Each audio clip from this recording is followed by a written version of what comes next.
This is assignment number 4 for geometry in our e-learning event in spring of 2020. And this assignment, we're going to finish our note packet on area and perimeter. We're going to do pages 23 and 24. Now, there's no new topics in here, but they have some of the harder problems, which is a mix of some of the things we've done before. But essentially, all the problems that we're looking at are like ones we did earlier in this unit that most of you thought were very easy. Specifically, if you go back to page 4, if we look at problem number 10, all we had to do to find the area of this funny shape here for number 10 was we found the area of the big rectangle and subtracted the area of the hole, this little rectangle. So we just found two areas and subtracted them. We're going to do the same thing for all the problems on pages 23 and 24 in the note packet. We have the area of two objects, and we're simply going to subtract them because we have one object and a hole in it. So for example, problem number 1 here, we have the area of this big rectangle, and we have these circle parts cut out of it.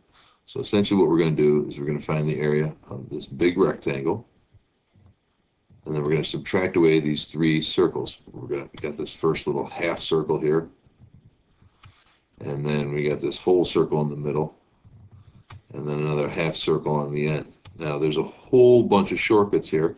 You might right away notice that you could put these 2 little half circles together and count them as one big circle. That'll work just fine for these problems.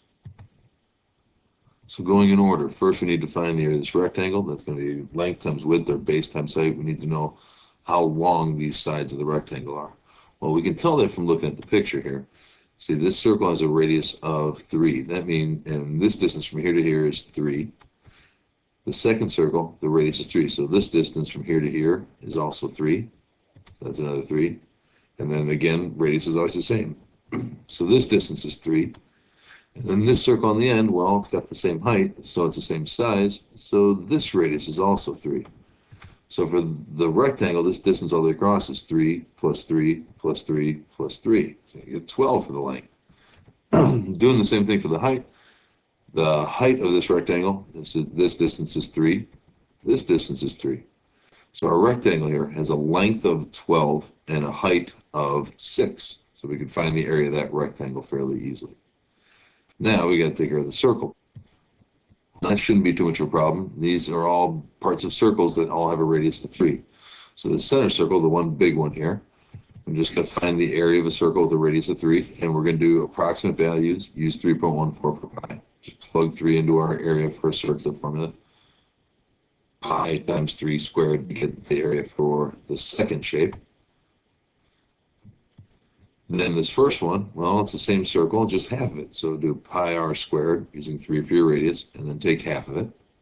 And same thing with this last one, pi r squared, 3 is the radius, and take half of it. So you find the area of all 3 of these parts.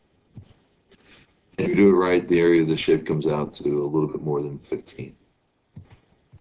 For problem number 2, right here in the directions, it says that WX has a length of 12 and that it's a square. So this distance is 12, this distance is 12. Now what we're going to do is we're going to find the area of this square. That should be pretty easy. It's 12 by 12.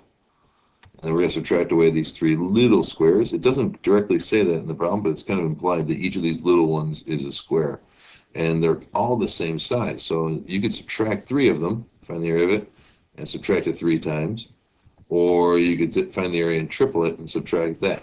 Both will work. Both will get us the same answer. But how long are each of these things? Well, these 3 squares are all the same size. And so this distance from here to here is 12, same as on the bottom.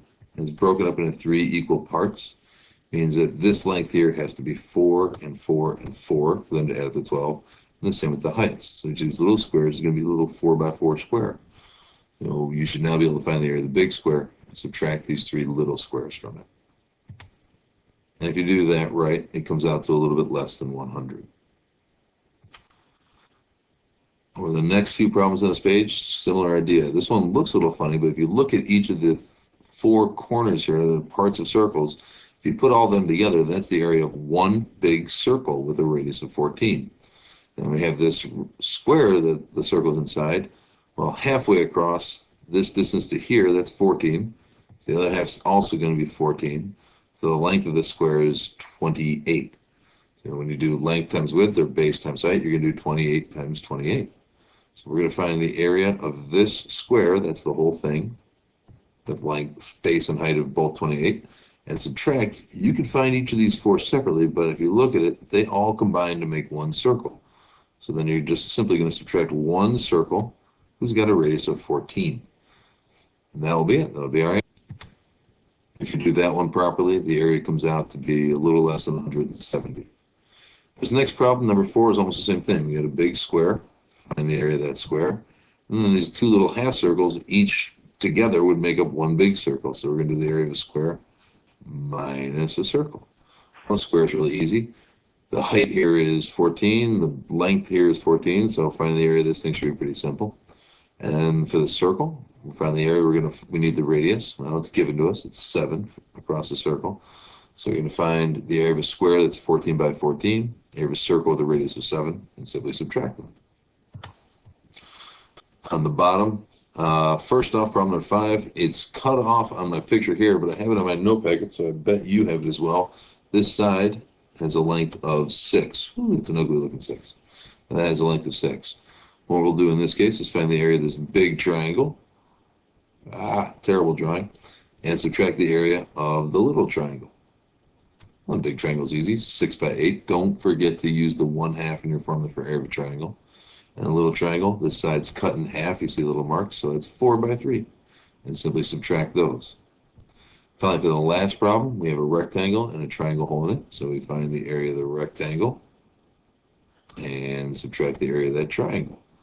Shouldn't be too hard. All the numbers are pretty much given to you. The rectangle is 4 by 12. The triangle is 9 by 4. So the height for the triangle is the same as the height of the rectangle. Don't forget again, when you're doing the area of the triangle, use 1/2 base times height. And finally, on the back page, more circle related, but here the radius of our circle is 5 centimeters. That means this length right here has to be 5. Now that's the radius of the circle. So this length here has to be the same. This one down here, this one over here, they're all 5. So find the areas of these triangles would be pretty simple. Find the area of the circle, well, the radius is 5. So all we gotta do is take the area of the circle and subtract 2 triangles. So subtract this triangle, which is a base of 5 and a height of 5. Subtract this triangle, which also has a, let me try that differently, which also has a base and height of 5. So we subtract them. If you do that one right, the area comes out to somewhere around 50 degrees, or 50 centimeters, a little bit more. This problem's a little bit different because we got 3 parts to it, but essentially we're going to find the area of the big circle, subtract the area of the medium circle, and then this little one is gray again, so then we got to add the area of that little circle back at the end. So it's just 3 circles, subtract the medium one, add the little one back. Now the tricky part here, and it's cut off on my screen here, but it was in my note packet, so I'm betting it's in yours as well, is that segment QR is 9. Turning that into 3 different radii is a little bit tricky, but from Q to O to Q is 9. This distance is 9. Now, the white circle has to be, well, basically, this is broken up evenly in 3 parts here. And we got 3 segments, which all have to be the same, and they're going to add up to 9. Well, these 3 marks each have to be 3. So this part here is 3 from O to P, or sorry, from O to the middle of this one. That's 3, and then the next segment's 3, and then this segment's 3, and then at the end, this segment over here from Q to B is also 3. So for our radius for the big circle, this one, 3 plus 3 plus 3 plus 3, that's going to be 12 for that radius. For our medium circle, the white one, it's just going to be 3 plus 3. That's going to be 6 for our radius for that one. And the little one's just going to have a radius of 3. So you find the areas of each of these circles, subtract 2, and add the third. All right, then the bottom. A couple of tricks, especially number 10, but number 9 is not that bad. We're going to have a big circle, and we're going to subtract away 2 small circles. They're both the same. They're both going to have the same radius. You can kind of tell from the picture. So we're going to subtract the little circle and subtract the little circle again. Now, no big deal. The little circles each have a radius of 5, so they should not be hard to find the area. The big circle, starting at the center, this distance is 5, and then go to that radius again, so the big circle has a radius of 10. So we should be able to find the area of the big circle and both the little circles. The problem with that is, if we just do this, it'll give us the area including this part up here, which is this top little shape embedded in the circle. We don't want that. We only want the bottom part. But if you look at the picture, maybe you can intuitively tell that they're the same. So if we don't want the part that's highlighted in yellow, we're simply going to take the calculation we get and divide it by 2. Ooh, it's a funny looking 2. If you do that problem right, you get an answer that's a little bit less than 80. All right, problem number 10 is another tricky one. It's an equilateral triangle. It says it right there, and all the sides have a length of 7. So this length is 7, this length is 7, and the bottom cut in half, you can tell by these marks, each of these would have to be 3.5. You may not remember this problem, but we did this one earlier in the year. In order to find the area of this triangle, we need a height. We need this length here. But we've done this before with an equilateral triangle. If we do this with an equilateral triangle, we create 2 little 30, 60, 90 triangles, where if the hypotenuse is 7, and then the short leg is half of that, 3.5, then the height, or the longer leg, is going to be that number times the square root of 3. So again, using the 30, 60, 90, we get that that height is 3.5 times the square root of 3. I'll try to put in there. And that's going to come out to some somewhat ugly decimal. But it'll round off to 6. So in this triangle, we now know the base and the height that we can use. Don't forget the base is 7, and don't forget when you're doing the area of a triangle, you got to do half. For the circle, well, this distance here is the 3.5 square root of 3 is about 6. And then it says this extra part down here is 4. So the diameter all the way across the circle is 6 plus 4. We get 10. That means the radius is 5. So we can find the area of the circle because it has a radius of 5. So to find our problem here, we're going to find the area of a circle with a radius of 5 and subtract away our triangle. This area is going to be half of the base, 7, times the height, which is about 6. And that should finish your your assignment number 4 for e-learning and complete our note packet on area.